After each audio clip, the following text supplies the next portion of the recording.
కాలంలో పరిస్థితులను బట్టి మీ మైండ్ ఆబ్సెంట్ అవ్వకుండా మిమ్మల్ని మీరు సిద్ధపరచుకోండి. ఎవరు వచ్చినా ఎవరు రాకపోయినా మనకి ఏం జరుగుతూ ఉంటుంది, క్రమం తప్పకుండా జరుగుతూ ఉంటుంది. కాబట్టి ఎవరో విషయం గురించి మనం ఆలోచించద్దు, మన గురించి ఆ భక్తుల జీవితాన్ని గురించి మనం ఆలోచిద్దాం. చూద్దాం, ఈ దినాన ఒక వ్యక్తి జీవితాన్ని మనం పరిశీలన చేద్దాం. ఒక వ్యక్తి జీవితాన్ని, ఆ వ్యక్తి జీవితం ద్వారా మనం కొన్ని పాఠాలు మనం నేర్చుకోవడానికి ప్రయత్నిద్దాం. ఎందుకంటే దేవుడు బైబిల్ గ్రంథంలో రాయబడిన ప్రతి ఒక్క వ్యక్తి జీవితం ద్వారా, అంటే ఇది చేయాలి ఇది చేయకూడదని మనకి రెండు రాయించాడు. ఒక్క మంచి రాయించాడు, దీంట్లో రాయించాడు. ఏమన్నా తప్పు చేశారనుకోండి, ఆ తప్పు రాశాడు, ఆ తప్పుకు తగ్గ శిక్షను రాశాడు అనమాట. అయితే ఈరోజు ఒక వ్యక్తి గురించి ఆలోచిద్దాము. ఆ వ్యక్తి ఎపఫ్రా. ఎవరు? ఎపఫ్రా. ఇతని జీవితం గురించి కొన్ని ఆలోచిద్దాం. ఇతని గురించి ఎక్కువగా మనకేం కనపడదు, కానీ అయితే ఇతని గురించి అనేకమైన విషయాలు మనం నేర్చుకోవడానికి అవకాశాలు ఉన్నాయి. అసలుకి ఈ పేరుకు అర్థం ఏంటంటే ఒకసారి మనం చూద్దాం. ఈ పేరుకు అర్థం ఏంటంటే ఒకసారి కొలస్సీలకు రాసిన పత్రిక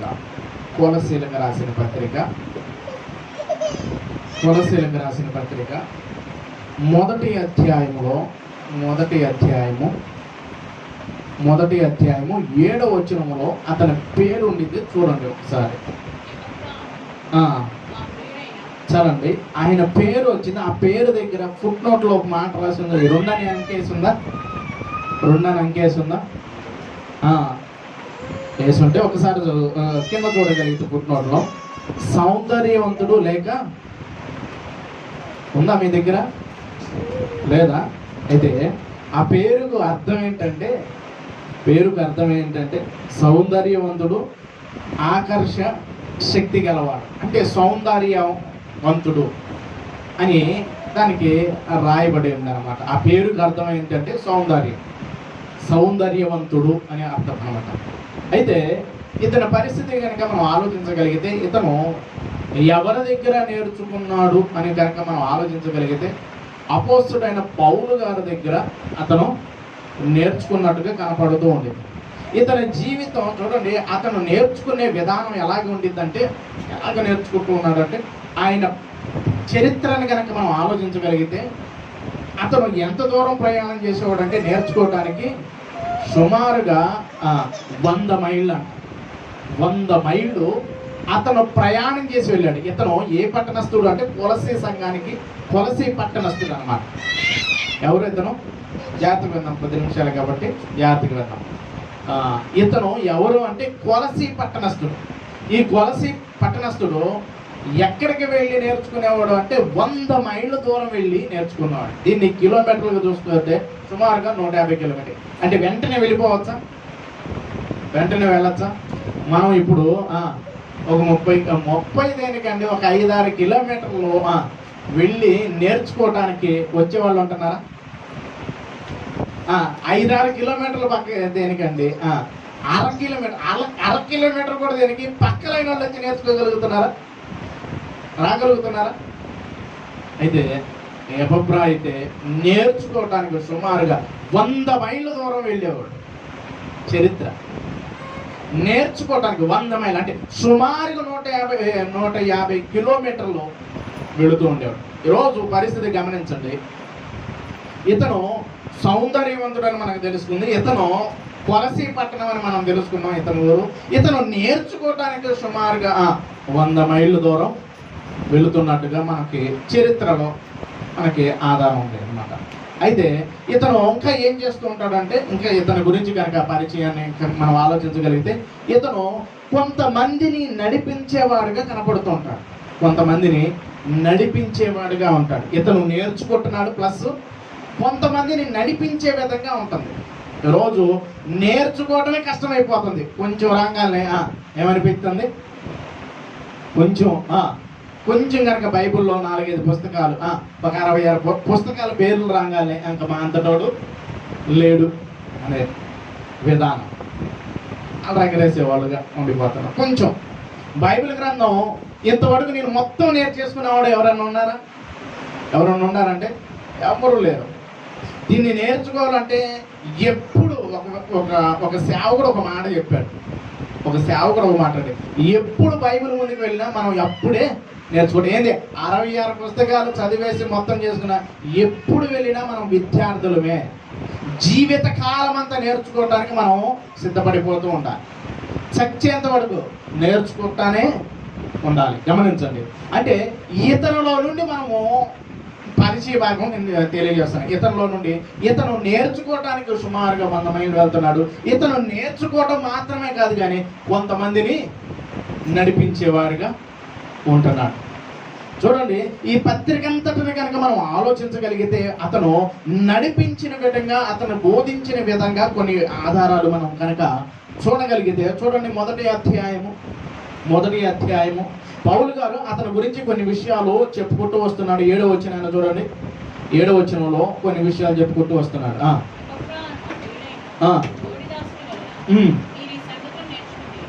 మీరు ఈ సంగతులను నేర్చుకుంటారు. అంటే అతను ఎలాగ ఉంటున్నాడంటే నేర్పించే విధంగా, నడిపించే విధంగా ఉంటున్నాడు. గమనించండి, ఇతను నేర్పించే విధంగా, నడిపించే విధంగా ఉంటున్నారు. ఈరోజు కొంతమంది నడవడమే కష్టం, ఇంకా మిగతా వాళ్ళని నడిపించాలంటే ఏం వల్ల మనది మనం చూసుకుంటే చాలు, మనం చూసుకుంటే చాలు అని కొంతమంది అయితే ఇంకే మేము నేర్చేసుకున్నామని ఒక భ్రమలో ఉండిపోయి ఇంక వాళ్ళు నేర్చుకున్న దాన్ని కొంతమందిని నడిపించడానికి ప్రయత్నం అనేది కూడా ఉండట్లా. ఇతనైతే గమనించండి, ఇతని పరిస్థితిని కనుక మనం ఆలోచించగలిగితే ఇతను నేర్చుకోవడానికి కష్టపడుతున్నాడు, అలాగే కొంతమందికి నేర్పించడానికి కూడా కష్టపడుతూ ఉన్నాడు. ఇతను ఏం చేస్తున్నాడంటే ఈ పరిస్థితి గురించి ఎవరు మాట్లాడుతున్నాడంటే అపోస్తుడైన పౌలు గారు మాట్లాడుతున్నాడు. అపోస్తుడైన పౌలు గారు మాట్లాడుతూ చెబుతున్నాడు అనమాట. ఏమని చెబుతున్నాడు? మీరు ఈ సంగతులను నేర్చుకుంటే ఎవరి దగ్గర నేర్చుకుంటున్నారు అంటే ఎపఫ్రా దగ్గర నేర్చుకుంటున్నాడు. ఇతను ఇంకా చూడండి, ఇతని గురించి కనుక మనం ఆలోచించగలిగేది ఇతను ఆయన దగ్గర నేర్చుకుని కొంతమందికి నేర్పిస్తూ ఎన్ని సంఘాలను కట్టాడంటే 3 సంఘాలను కట్టాడు. ఎన్ని సంఘాలు కట్టాడు? 3 సంఘాలను నడిపించిన వ్యక్తిగా మనకి ఇతను కనపడుతూ ఉంటాడు. అది ఈ కొలసీలో ఉన్న సంఘానికి కాపరిగా, అంటే బోధించేవాడిగా ఈయనే కనపడతాడు ఎపఫ్రా. మరొక సంఘం పేరేంటే లవోదికయ అనే ఒక సంఘం. మరొక సంఘం ఏంటి? లవోదికయ అనే ఒక సంఘం. మరొక సంఘం చూద్దాం. ఆ సంగతులు కూడా ఒకసారి చూడండి. కొలస్సీలకు రాసిన పత్రికలోనే ఇతని గురించి కొన్ని విషయాలు చెప్పుకుంటూ వస్తుంటాడు. అతను నడిపించిన సంఘాల గురించి కొన్ని విషయాలు చెబుతూ ఉంటాడు. 15వ వచనం, 4వ అధ్యాయం 15వ వచనం.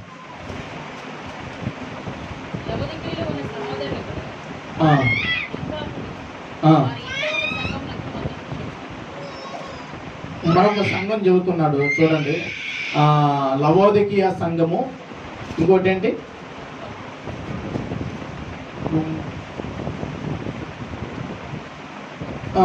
13వ వచనం చూడండి.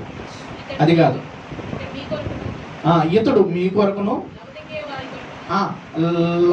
లవోదికీయ వారి కొరకును. మరొక సంఘం ఇది కూడా సంఘమేనండి. ఇది కూడా సంఘమే. పర్లా చదువుతుంది.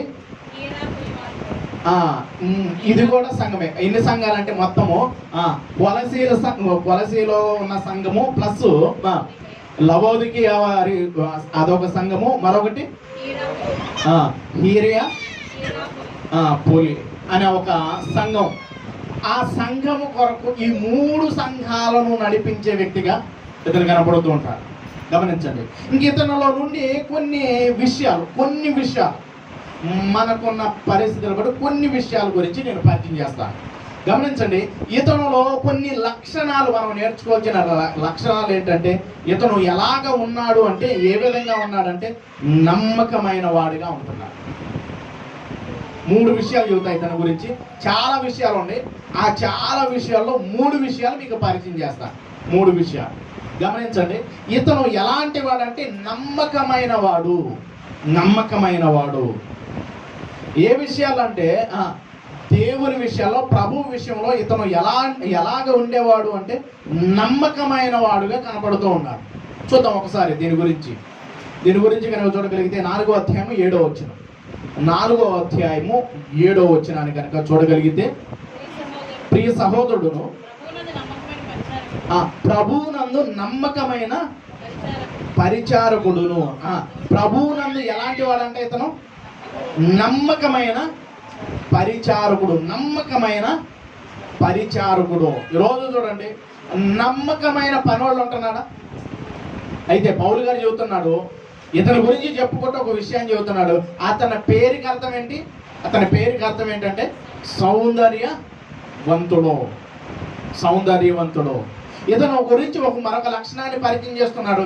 ఏమని పరిచయం చేస్తున్నాడు అంటే, ఇతను ఎలాంటి వాడంటే ప్రభువునందు నమ్మకమైన పరిచారకుడు, నమ్మకస్తుడు. ఒక మాట రాయబడుతుండేది, దేశంలో నమ్మకస్తులైన వారి వరకు దేవుడు ఏం చేస్తున్నాడంట? ఆకాశము నుండి మనుషులను పరిశీలన చేస్తున్నాడు. నమ్మకస్తులైన వరకు. ఈరోజు నమ్మకంగా ఉండేవారు ఉంటున్నాడా? నమ్మకంగా ఉండేవారు కనబడుతున్నారంటే ఆ నమ్మకమైన వారు కనబడటం కష్టం. ఈరోజు నమ్మేమనుకోండి, రేపటికి వారిని నమ్మచ్చో లేదో తెలియట్లేదు. ఉంటున్నారా నమ్మకస్తులు? అయితే ఇతని గురించి రాయబడుతున్న మాట అంటే, ఎపఫ్రా గురించి రాయబడుతున్న మాట ఏంటంటే, అతడు ప్రభువునందు నమ్మకమైన పరిచారకుడు. దీని గురించే మరలా కనుక మనం ఆలోచించగలిగితే మరొక చాట కూడా రాయబడుతూ ఉండిద్ది. చూడండి, 8వ వచనం, మొదటి అధ్యాయం 8వ వచనంలో అతడి గురించి పౌలు గారు మాట్లాడుతూ ఉంటాడు. ప్రభువునందు నమ్మకంగా ఉన్నాడు. మరొక విషయాన్ని కూడా చెప్పుకుంటూ వస్తున్నాడు. మొదటి అధ్యాయము 8వ వచనంలో అతడు మా విషయంలో కూడా నమ్మకంగా ఉన్నాడు. ప్రభు పరిచర్యలో నమ్మకంగా ఉంటున్నాడు. మా విషయంలో కూడా నమ్మకంగా ఉంటున్నారు. ఇటు చూడండి, గమనించండి. మనుషుల పట్ల మనం నమ్మకంగా ఉండటం మాత్రమే కాదు, దేవుని పట్ల కూడా మనం ఎలా ఉండాలి? నమ్మకంగా ఉండాలి. నమ్మకమైన పనివారిగా మనం ఉండాలి. గమనించండి, ఒక్కసారి దేవుడు మనకు అప్పగించిన పనిని నమ్మకంగా మనము ముందుకు కొనసాగించాలి. గమనించండి, అంటే నమ్మకంగా మనం కనుక కొనసాగించగలిగితే దేవుడు మనకున్న పరిస్థితుల్లో నుండి విడిపిస్తూ ఉంటాడు. అంటే నమ్మకస్తులైన వారి కొరకు దేవుడు ఎదురు చూస్తూ ఉన్నాడు. ఇప్పుడు పౌలు గారు మాట్లాడుతున్నాడు అంటే ప్రభు పరిచర్యలో అతను నమ్మకం ఉంటున్నాడు. అలాగే సేవకుని పట్ల కూడా ఎలాగుంటున్నాడు అంటే నమ్మకమైన వాడిగా ఉంటున్నాడు. అతడు మా విషయంలో నమ్మకమైన క్రీస్తు పరిచారకుడు. గమనించండి, ఎపఫ్రా ఎలాగున్నాడంటే నమ్మకమైన పరిచారకుడుగా ఉంటున్నాడు. ఈరోజు మనము నమ్మకమైన పరిచారకుడుగా ఉంటున్నామా? దేవుడు మనకిచ్చిన పనిలో నమ్మకంగా మనం ఉంటున్నామా?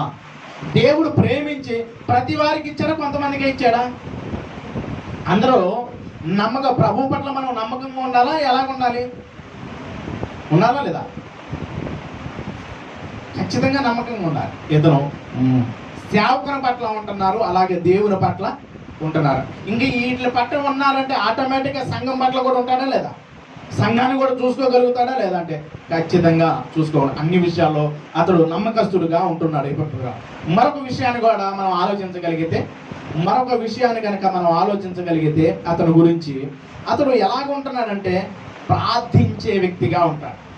ఎప్పుడు కూడా సంఘం కొరకు, సంఘములో ఉన్న సభ్యుల కొరకు ప్రార్థన అవసరం అడిగిన ప్రతి వారి కోసం ప్రార్థించే వ్యక్తిగా, ఎప్పుడు ప్రార్థనలో గడిపే వ్యక్తిగా కనపడుతూ ఉంటాడు. చూడండి ఒకసారి 4వ అధ్యాయము 12వ వచనం. 4వ అధ్యాయము 12వ వచనంలో చాలా విషయాలు చెప్పుకుంటూ వస్తూ ఉంటాడు. వాటిలో కొన్ని విషయాలు మటుకు మనం ఆలోచిద్దాం. మీలో ఒకడును ఎపఫ్రా మీకు వందనములు చెప్పుచున్నాడు. మీరు సంపూర్ణులను, ఆ, ప్రతి విషయంలో దేవుని చిత్తమును గురించి సంపూర్ణాత్మ నిక్షేప గలవారై ఆ, నిలకడగా ఉండవలెనని నిలకడగా ఉండవాలనని ఇతడు ఎల్లప్పుడూను ఇతడు ఎల్లప్పుడూ మీ కొరకు తన ప్రార్థనలో పోరాడుచున్నాడు. మీ కొరకు ప్రార్థనలో పోరాడుతున్నాడు. చూడండి, ఇతరులో మరొక లక్షణం కనపడుతుంది, ఎపఫ్రాలో మరొక లక్షణం కనపడుతుంది. ఎల్లప్పుడూ ప్రార్థన చేస్తూ ఉన్నాడంట. ఇప్పుడు వచ్చినా రాకపోయినా, ఉన్నా పలకరించినా పలకరించకపోయినా, ఇతడు ఏం చేస్తున్నాడని చెప్పుకుంటున్నాడంటే, ఇతడు ఎల్లప్పుడూ మీ కొరకు ఏం చేస్తున్నాడు? ఎల్లప్పుడూ ఇతను ఏం చేస్తున్నాడు మీ కొరకు? తన ప్రార్థనలో పోరాడుతున్నాడు. అయ్యా, వారికి ఒక అవకాశాన్ని ఇవ్వండి అయ్యా, వాళ్ళని కరుణించండి అయ్యా. ఇప్పుడు మనం కూడా ఎవరు వచ్చినా ఎవరు రాకపోయినా, ఒకడు పలకరించినా పలకరించకపోయినా, మనల్ని ఏమనుకున్నా తిట్టుకున్నా ఏదైనా సరే, మనము ఏం చేయాలి? అతని కొరకు ఏం చేయాలి? మిమ్మల్ని హింసించు వారి కొరకు ఏం చేయమన్నాడు? ప్రార్థన చేయాలి. ఇప్పుడు రాకపోతే వాడు హింసించినట్ట కాదా? ఇప్పుడు వాళ్ళు మన దేవుని దగ్గరికి రాకపోతుంటే మనకి ఎలాగుండేది? హ్యాపీగా ఉండిద్దా? లోకంలో కలిసిపోతుంటే హ్యాపీగా ఉండిద్దా? హ్యాపీగా ఉండిద్దా? ఎలా ఉండేది? చాలా బాధ ఉండేది. ఇప్పుడు వాడు మనకి ఏం కలుగుతుందంటే బాధ కలుగుతుంది. ఇప్పుడు బాధ కలుగుతున్న మనం ఏం చేయాలంటే ప్రార్థన చేయాలి. ఇప్పుడు ఎపఫ్రాలో మనకి ఏం కనబడుతుందంటే, అతడు ఎలాగ ఉన్నాడంటే, ఇతడు ఎల్లప్పుడూ మీ కొరకు పౌలు గారు మాట్లాడుతున్నాడు, అతని గురించి చెబుతున్నాడు, గొప్పగా చెప్పుకుంటూ వస్తున్నాడు. అతనిలో అనేకమైన లక్షణాల్లో మొట్టమొదటిగా అతడు నమ్మకస్తుడిగా ఉంటున్నాడు. రెండోదిగా అతడు ఎలాగున్నాడంటే ఎప్పుడు ప్రార్థించేవాడిగా ఉంటున్నాడు. అయ్యా, జ్ఞాపకం చేసుకోయా. మనకి ఈ పదాలు చదువుతుంటే పాత నిబంధనలో కూడా ఒక వ్యక్తి కనపడతాడు. ఎవరంటే అబ్రహాం గారు. అబ్రహాం గారితో మాట్లాడుతూ ఉంటాడు. ఏమని చెబుతాడంటే, పక్కన ఉన్న సొదొమ గొమొర్రా పట్టణంలో నాశనం చేయబోతున్నాను అని చెప్పినప్పుడే అప్పుడు అబ్రహాం గారు ఏం చేస్తూ ఉంటాడు? దేవుడికి ఎలా మాట్లాడుతూ ఉంటాడు? దేవుడికి ప్రార్థన అంటే ఏంటి? ప్రార్థన అంటే ఏంటి? దేవుడితో మాట్లాడతాం. ఇప్పుడు చూడండి, మొరపెడుతూ ఉంటాడు, దేవుడితో మాట్లాడుతుంటాడు. అయ్యా, అక్కడ అంతమందిని నువ్వు నశింపజేస్తావా? నీతిమంతులు కూడా ఉంటే 50 మంది ఉంటే రక్షిస్తావా అంటే రక్షిస్తానంటాడు. మరలా డౌట్ వచ్చింది. మరలా డౌట్ వచ్చి 45 మంది ఉంటే రక్షిస్తారు. ఇలాగ మాట్లాడుతూ ఉంటాడు. అంటే మాట్లాడడం అంటే ప్రార్థన చేయడం. ఇప్పుడు ఎపఫ్రా జీవితంలో కూడా కనుక మనం ఆలోచించగలిగితే అతడు ఏం చేస్తూ ఉన్నాడు అంటే, ఇతడు ఎల్లప్పుడూ మీ కొరకు తన ప్రార్థనలో పోరాడుతున్నాడు. పోరాటం జరుగుతుంది ప్రార్థనలో. గమనించండి, ప్రార్థించేవాడిగా ఉంటున్నాడు, విడిచిపెట్టట్లా. వచ్చినా రాకపోయినా, పలకరించకపోయినా, తిట్టుకున్నా, ఏదైనా కొన్నా సరే ప్రార్థించే వ్యక్తిగా ఉండాలి. మన ప్రభు అయిన యేసుక్రీస్తు ప్రభువారి జీవితంలో కూడా అతడు పగలంతా ప్రయాసపడేవాడు, రాత్రికి వచ్చేపాటికి ప్రార్థించేవాడు. అందుకని ఆయన కూడా ఒక మాట మాట్లాడుతున్నాడు, మీరు శోధనలో ప్రవేశించుకున్నట్లు. ఇప్పుడు కొంతమందికి ప్రార్థన అవసరం లేదు. మోకరించి ప్రార్థన చేయాలంటే ప్రార్థించేవారు కనబడట్లా. ఏముంది? దేవుడికి అన్నీ తెలుసు కదా, మనం అడగ ఊరిపోయి అన్నీ తెలుసు కదా. అంత అవసరం అయితే ప్రభు వారు ఎందుకు అంత ప్రార్థించవలసిన అవసరం వచ్చింది? అవసరం లేదు కదా ప్రభు వారికి కూడా. ఈరోజు చూడండి, అవసరం లేదండి, ప్రార్థన చేయాల్సిన అవసరం లేదు అనే వాళ్ళు కూడా లేకపోలేదు. గమనించండి, ఒక పక్షి ఎగరటానికి ఏ విధంగా 2 రెక్కలు అవసరమో, అలాగే మన ఆత్మీయ జీవితంలో అభివృద్ధి పొందడానికి ఖచ్చితంగా ప్రార్థన అలాగే వాక్యము రెండూ అవసరమే.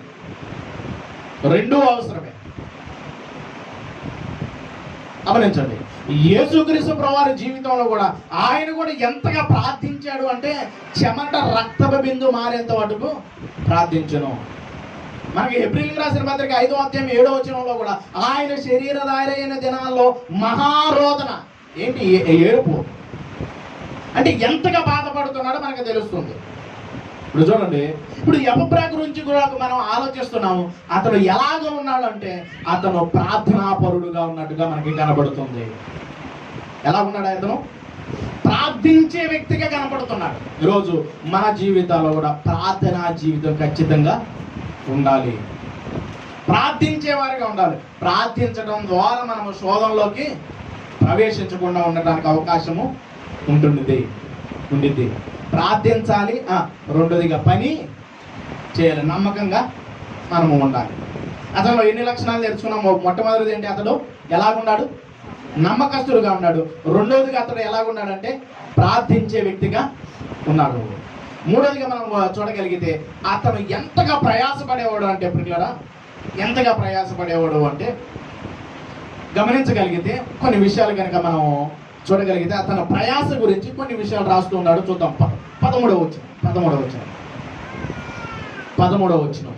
ఇతడు మీ కొరకును లవోదియ వారి కొరకును హియోరాపోలి వారి కొరకును బహు ప్రయాసపడుచున్నాడని ఇతను గూర్చి సాక్ష్యమిచ్చుచున్నాడు. సాక్ష్యం ఇచ్చుచున్నాను. పౌలు గారు చెబుతున్నాడు. ఆ సంఘాల కొరకు, వ్యక్తుల కొరకు ఎంతగా ప్రయాసపడుతున్నాడు అంటే, ఎంత కష్టం వచ్చినా, ఎన్ని అవమానాలు వచ్చినా, ఎలాంటి పరిస్థితులు ఎదురవుతున్నప్పటికీ ఇతను ప్రయాసపడుతూ ఉన్నట్టుగా మనకు కనపడుతూ ఉంది. చూడండి, అతని గురించి ఒక మంచి సాక్ష్యాన్ని ఇస్తూ ఉన్నాడు. ఎపఫ్రా గురించి మంచి సాక్ష్యాన్ని ఇస్తున్నాడు పౌలు గారు. ఎంత గొప్ప సాక్ష్యం ఇస్తున్నాడంటే ప్రయాసపడుతూ ఉన్నాడు. రోజు మన జీవితంలో ఏమన్నా మనం ప్రయాసపడుతున్నామా? మన కోసం, మన కుటుంబం కోసం అయితే ఎంతో ప్రయాసపడతాం. మొన్నటిదాకా చూడాలి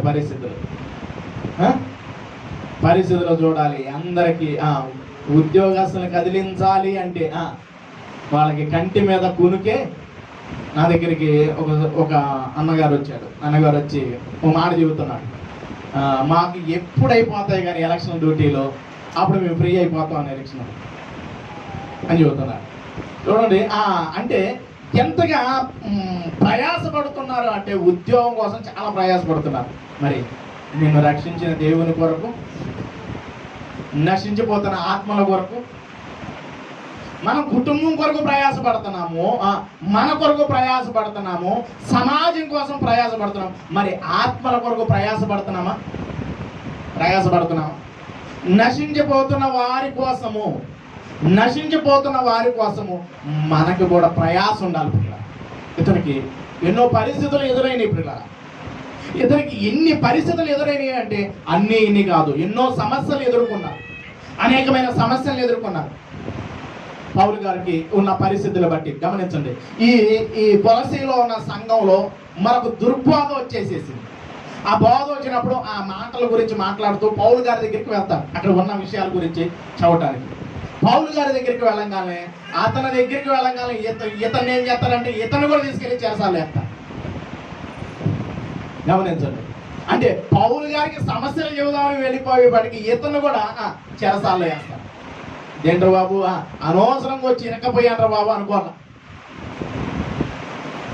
నేను అనవసరంగా వచ్చి ఇరుక్కుపోయాను అనుకోవట్లా. అతని గురించి మరొక మాట మాట్లాడుతున్నాడు. చూడండి పౌలు గారు ఒకసారి ఫిలోమోనుకు రాసిన పత్రికలో అతని గురించి మరొక మాటను చెప్పుకుంటూ వస్తాడు. ఒకసారి చూడండి, ఫిలోమోనుకు రాసిన పత్రిక ఎన్ని అధ్యాయాలు ఉంటాయి? దాంట్లో ఎన్ని అధ్యాయాలు ఉంటాయి? 4 ఉంటాయి కదా. 23వ వచనం అతని గురించి ఒక మాటను చెబుతూ ఉన్నాడు. చూడండి, క్రీస్తు యేసునందు నా తోటి ఖైదీ అయినా. చూడండి ఏమంటున్నాడు, క్రీస్తు యేసునందు నా తోటి ఖైదీ. ఇతను కూడా ఖైదీ అయిపోయాడు. అతని గురించి చెప్పుకుంటారు అంటే ఇతను కూడా ఖైదీ. ఇతను ఏదో చేసి వెళ్ళిపోలేదు. పౌలు గారికి ఈ సమస్య చరిత్రలో మనకి దీనికి ఆధారాలు మనకి బాగా కనపడుతూ ఉంటాయి. ఇతను ఏ సమస్యల వలన అతను లోనేసాడో తెలియదు కానీ ఈ కొలసీలో ఉన్న సంఘ పరిస్థితుల గురించి చెప్పటానికి వెళ్ళినప్పుడు, ఆ పరిస్థితుల గురించి మాట్లాడుతూ ఉన్నప్పుడు ఇతను కూడా వేసినట్టుగా చెరసాల్లో వేసినట్టు ఎన్నో ప్రయాసాలు ఎదుర్కొన్నాడు. ఎన్నో సమస్యలను ఇతను ఎదుర్కొన్నట్టుగా మనకి కనపడుతూ ఉంటాయి లేఖనాలు. గమనించండి, అనేకమైన దుర్బోధలు వచ్చేసినాయి. పరిస్థితులు మారిపోతూ ఉన్నాయి.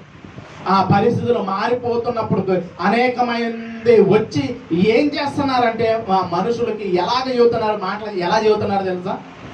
ఏ విధంగా చెబుతున్నారంటే చక్కటి మాటలు చెప్పి మనుషుల్లో మోసం చేస్తూ ఉన్నారంట. చక్కటి వాక్యం అంట. ఒకసారి చూడండి, ఆ కొలసీలో ఉన్న సంఘం పరిస్థితి ఎలా ఉందో కొన్ని విషయాలు చూడగలిగితే 2వ అధ్యాయం నుంచి మీరు చదువుకుంటూ వెళ్ళిపోండి. కాకపోతే మనకి కావాల్సిన మాట పట్టుకుని 4వ వచనాన్ని చూడండి. 4వ వచనం. ఎవడైనను ఎవడైనను చక్కని మాటల చేత చక్కటి మాటల చేత మిమ్మల్ని మోసపరచుకున్నట్లు ఆ, ఈ ఈ సంగతిని చెప్పుచున్నాను. సంగతులను చెబుతున్నాడు. ఇది పౌలు గారు మాట్లాడి చెప్పుకుంటూ వస్తున్నారు. చూడండి, అంటే వాళ్ళు వచ్చేసి అక్కడ ఏం జరుగుతుంది అంటే ఏ మాటలు చెబుతున్నారు? స్వచ్ఛమైన వాక్యం, చక్కటి వాక్యం, చిక్కటి వాక్యం మా దగ్గరే ఉంది, రండి నేర్చుకోవడానికి. ఇప్పుడు ఏం చెబుతున్నారు? పౌలు గారు ఈ మాట చెబుతున్నారు, ఎవడైనను చక్కటి మాటలు చేత మిమ్మల్ని మోసపరచుకున్నట్లు ఈ సంగతులను చెప్పుచున్నాను. అంటే జాగ్రత్తగా, ఎంతో ప్రయాస సంఘాన్ని కాయటం కోసం, సంఘాన్ని నిలబెట్టడం కోసం, ఆ సంఘాన్ని ముందుకు నడిపించడం కోసం ఎపఫ్రా చాలా ప్రయాసపడ్డాడు, చాలా కష్టపడ్డాడు, ఎంతో కష్టపడ్డాడు. గమనించండి, ఎందుకు కష్టపడ్డాడు అంటే మనమేమో మన కోసం, కుటుంబాల కోసం, వీటి కోసమే కష్టపడతాం. కానీ దేవుని కొరకు కష్టపడే వాళ్ళు ఎంతమంది ఉంటున్నారు? దేవుని పరిచర్య కొరకు కష్టపడే వాళ్ళు ఎంతమంది ఉంటున్నారు? అయితే ఇప్పుడు ఈరోజు ఎపఫ్రా మనకు ఒక పాఠం నేర్పుతున్నాడు, ఎలాగ ఉన్నాడంటే అతను ప్రయాసపడుతూ ఉన్నాడు దేవుని పరిచర్య కొరకు. ఎన్ని కష్టాలు ఎదురవుతున్నా, ఎలాంటి పరిస్థితులు వస్తున్నప్పటికీ కష్టపడుతూ ఉన్నాడు. అందుకని మనకు ఒక మాట తెలియజేస్తుంది, నువ్వు కుటుంబం కోసం కావచ్చు, నీ కోసం కావచ్చు, సమాజం కోసం నువ్వు ఎంత కష్టపడినా అది వ్యర్థమే. ఈయనకు అర్థమైపోయి ఒక మాట అర్థమైపోయింది కాబట్టి దేవుని ప్రజల కొరకు, సంఘాల కొరకు, అనేకులను నడిపించడం కోసము, తను నేర్చుకోవటం కోసము, నేర్చుకుంటూ అనేకులను నడిపిస్తూ ఆ సంఘాలని నిలబెడుతూ, బోధిస్తూ ప్రయాసపడుతూ ఉన్నారు. మనకి ఎందుకు ఇతను ప్రయాసపడుతున్నాడు అంటే ఇతనికి ఒక విషయం అర్థమైపోయింది. ఏంటో ఆ విషయం అంటే, ఒకసారి కొరింథీయులకు రాసిన మొదటి పత్రిక 15వ అధ్యాయం 15వ అధ్యాయము 58వ వచనాన్ని చూద్దాం. 58వ వచనం. కాగా నా ప్రియ సహోదరులారా, మీ ప్రయాసము ప్రభువునందు వ్యర్థము కాదని ఎరిగి స్థిరులను కదలని వారును ప్రభు కార్యాభివృద్ధి యందు ఎప్పటికీ ఆసక్తులై ఉండండి అని చెబుతున్నాడు. ఇతని జీవితంలో ప్రయాసపడుతూ ఉన్నాడు. ఎన్నో ఇబ్బందులు, ఎన్నో పరిస్థితులు ఎదురవుతూ ఉన్నాయి. ఎన్ని పరిస్థితులు ఎదురవుతున్నప్పటికీ అతనికి ఏం గుర్తుకొస్తుందో తెలుసా? కాగా నా ప్రియ సహోదరుల ప్రయాసము, మీ ప్రయాసము ప్రభువునందు వ్యర్థము కాదని ఎరిగి. ఆయన ఎందుకు ప్రయాసపడుతున్నాడంటే, క్రీస్తు కొరకు మనము ప్రయాస పడితే, క్రీస్తు కొరకు మనము ప్రయాసపడ్డామంటే అది ఏం కాదు వ్యర్థము కాదు. ఆయనకు అర్థమైపోయింది. అదే మన కోసం ప్రయాసపడ్డామంటే, కష్టపడ్డామంటే అది వ్యర్థమా కాదా? కదంటే ఖచ్చితంగా అది వ్యర్థమే. మన కోసం ఎంత సంపాదించుకున్నా, ఏది చేసినా అది వ్యర్థమా కాదా? గమనించండి, మన కోసం ఈ భూమి మీద ఎంతో సంపాదించుకోవచ్చు, కుటుంబం కోసం అన్నీ సంపాదించు, కానీ క్రీస్తు లేకపోతే వ్యర్థమే. మనం ఏది సంపాదించుకున్నా వ్యర్థమే. కానీ ఎపఫ్రాకి అర్థమైపోయింది, పరిస్థితి అంతా అర్థమైపోయింది కాబట్టి మీ ప్రయాస ప్రభువునందు వ్యర్థము కాదని ఎరిగి ఎలాగుండాలంట? ఎలాగుండమంటున్నాడు? స్థిరులను కదలని వారును. స్థిరత్వం కలిగి ఉండాలి. ఎందుకంటే స్థిరత్వము లేకపోతే మన జీవితం అస్థిరులమే. ఒక పాట మనం నేర్చుకున్నాం, అస్థిరులు ఏమవుతారు? అవస్థల పాలవుతారని ఒక పాట మనం నేర్చుకున్నాం. అంటే స్థిరులుగా ఉండాలి. ప్రభు కార్యాభివృద్ధి యందు ఎలా ఉండాలంట? మనం ఎలాగ ఉండాలి? ప్రభువునందు వ్యర్థం, మీ ప్రయాస ప్రభువునందు వ్యర్థం కాదని ఎరిగి స్థిరులను కదలని వారును ప్రభు కార్యాభివృద్ధి యందు ఎప్పటికీ ఆసక్తులై ఉండండి. ఎప్పటికీ మనం ఎలా ఉండాలి? ఆసక్తి. కొంతకాలం ఆసక్తితో పరిగెత్తడం, కొంతకాలం ఆసక్తి లేకుండా ఆగిపోవటం, కొంతకాలం ఏమో మొత్తం బాధ్యతలని మన మీద వేసుకోవటం, తర్వాత నాకేం తెలియదు, నేను చేయను, నా వల్ల కాదు అని చెప్పేసి ఆగిపోవటం. అలా ఉండకూడదు. స్థిరులను కదలని వారుగా ఉండాలి. ఏ పరిస్థితులు ఎదురవుతున్నా, ఎలాంటి పరిస్థితులు ఎదురవుతున్నప్పటికీ నిలబడే వారుగా ఉండాలి. చూడండి, ఈరోజు సంఘాలను కనుక గమనించగలిగితే మొదటలో ఉన్న ఆసక్తి తర్వాత ఉంటుందా? తర్వాత ఉండట్లేదు. ఏమైపోతుందంటే ఆ ప్రేమ చల్లారిపోతూ ఉంది. గమనించండి పిల్లలు. అయితే ఎపఫ్రా గారు జీవితంలో మనం నేర్చుకోవాల్సిన మరొక విషయం ఏంటంటే, ఆయన చెబుతున్న విషయం ఏంటంటే ప్రయాసపడుతున్నాడు. నడిపించే విషయంలో, అనేకులను స్థిరపరిచే విషయంలో, నష్టపరుచుకునే విషయంలో ఆయన ప్రయాసపడుతూ ఉన్నాడు. మనకి కూడా ఇప్పుడు పాఠం నేర్పుతున్నాడు. మీరు కూడా క్రీస్తు కొరకు ప్రయాసపడితే ఆ ప్రయాస ఏం కాదు, వ్యర్థము కాదు. దేవుని కొరకు చాలా మంది చూడండి సమయాన్ని చాలా పాడు చేసుకుంటూ ఉంటారు.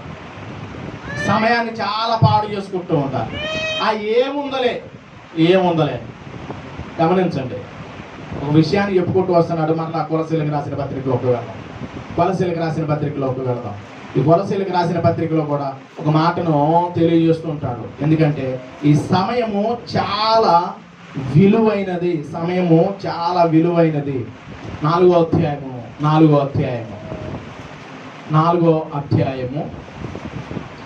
5వ వచనం చూడండి.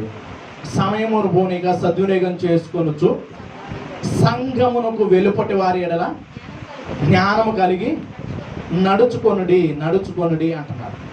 గమనించండి, ఈ ఎపఫ్రా గారు కూడా సమయాన్ని చాలా సద్వినియోగం చేసుకున్నాడు.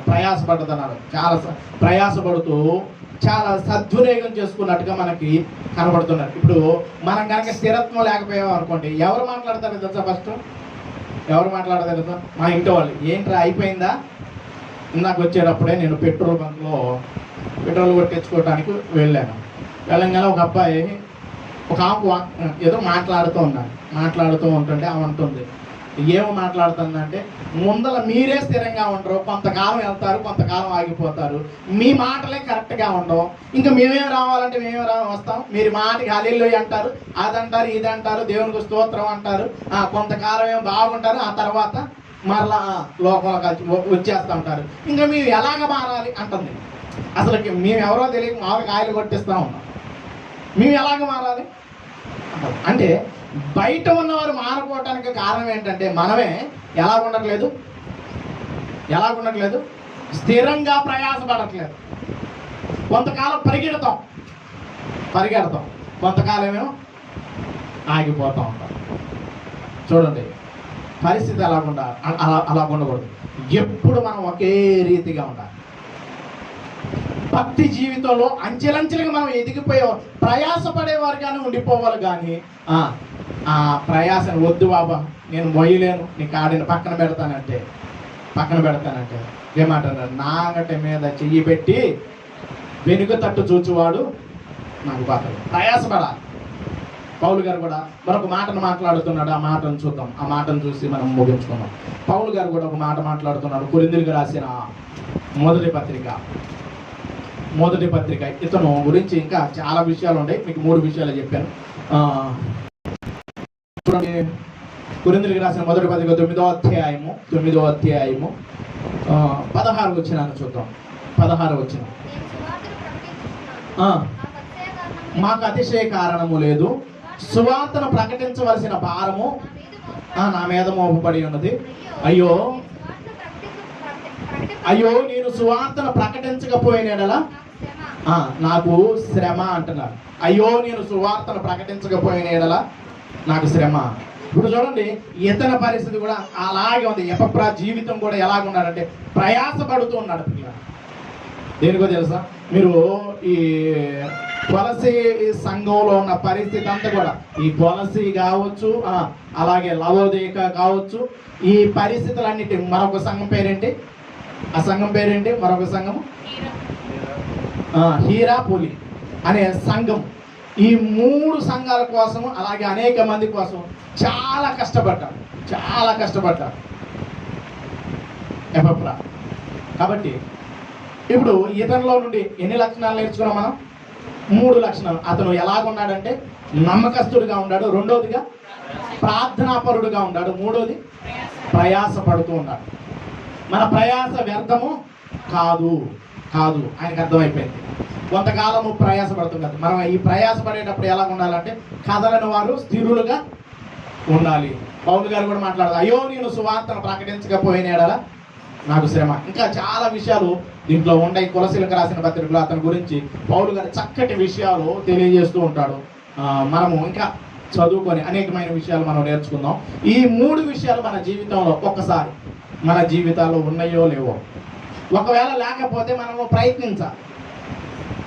సాధన చేస్తే సాధ్యం కానిదంటూ ఏది లేదు. భక్తిని కూడా మనం ఏం చేయాలి?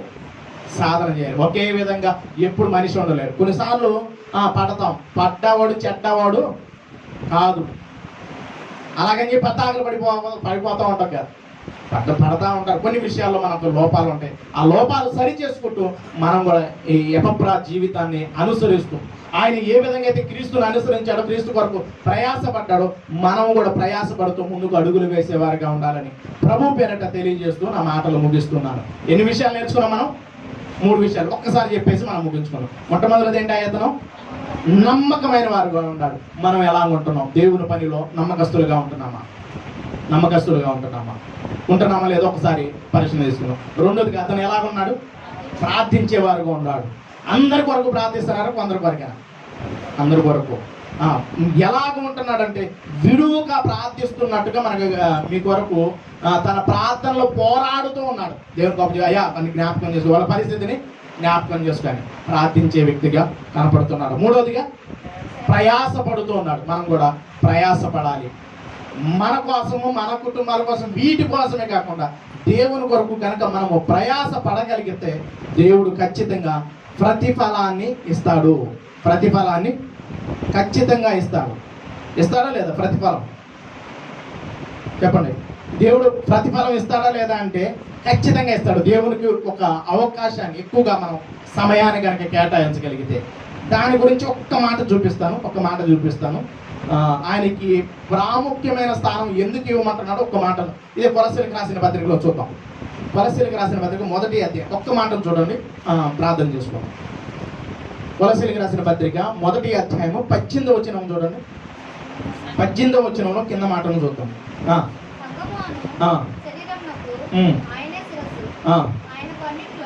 ఆయనకు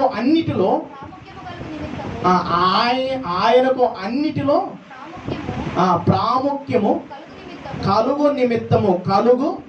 అన్నిటిలో ఏమి ఇవ్వాలంట? ప్రాముఖ్యత.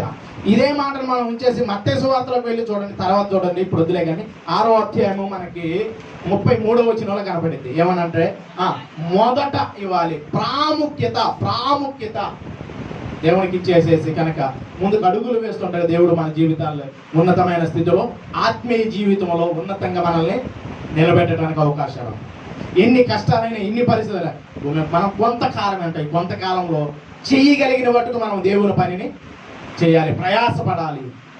క్రీస్తునందు మన ప్రయాస ఎప్పటికీ వ్యర్థం కాదు. కాబట్టి దేవుడికి ప్రాముఖ్యమైన స్థానాన్ని ఇచ్చి ముందుకు కొనసాగాలని ప్రభు పేరిట తెలియజేస్తూ ఆ మాటలు ముగిస్తున్నాను. చిన్న ప్రార్థన చేసుకుందాం. ప్రతి ఒక్కరు కూడా మనల్ని మనము పరిశీలన చేసుకుంటూ చిన్న ప్రార్థన చేసుకుంటాం. సకల ఆశీర్వచనములకు కారణభూతుడైన మా పరలోకపు తండ్రి, రాత్రికాల